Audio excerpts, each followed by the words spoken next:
Hi guys and welcome back. So today I'm going to be showing you how to make a Dan Moon half marble cake. Let's begin. So to get started on the recipe, grab yourself a mixing bowl, and into the mixing bowl place your room temperature butter followed by the sugar. Then mix on a low speed to start with, working up to a medium high speed, and once you've got to a lighter and fluffier colour and consistency, you're good to stop. You're looking for it to become very well combined, very light and fluffy. It should almost be like an off-white or almost white.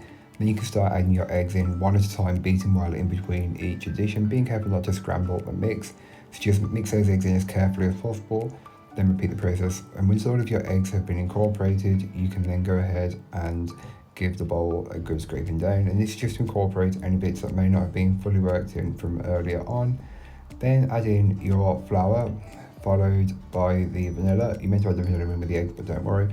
Then mix on a low speed to start with, working up to a medium high speed just until all of the flour has been fully incorporated. Once it's been incorporated, add in a bit of milk just to get the perfect consistency, as Madeira should be quite a close texture cake.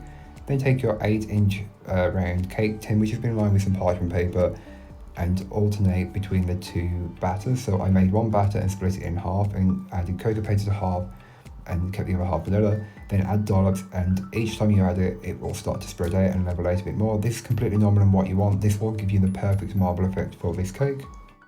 Don't forget to give the tin a little jiggle, then place into the oven and bake it off. All that information will be in the blog post, which you can find linked down below. So once the cake is baked and cooled, you can make the icing. So simply take a bowl of icing sugar and add in the milk.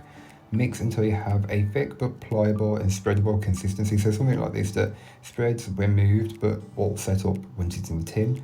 Take your cake and place around 3/4 of the mixture on top of the cake.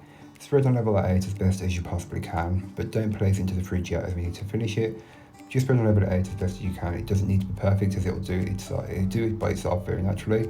Into the remainder of the icing that you didn't use, add in some cocoa powder. Mix until it's fully incorporated. It should be quite a rich, dark, chocolatey colour. That's what you're looking for. Transfer that into a piping bag and grab your cake. Then pipe lines on top and try and keep it as even as possible, kind of gap in between each one, as this will help when we feather the mixture in just a minute. So I eyeballed it, but you could be a bit more accurate if you really wanted, but ain't nobody got time for that. It's not perfect. Then take a knife or anything and swirl one way, then the other way. And try again, keep a perfect space in between, as it'll just help with the look of the cake. Here's what mine looks like. I go and place mine into the fridge to firm up. But that's all for today. I hope you enjoyed. If you did, don't forget to like, comment and subscribe for more from me, and I'll be back again very soon with another recipe, so join me then. In the meanwhile, don't forget to check out the description. There'll be a link to this recipe, a link to my blog, and links to all my social media. But that's all for today. I hope you enjoyed. Bye guys.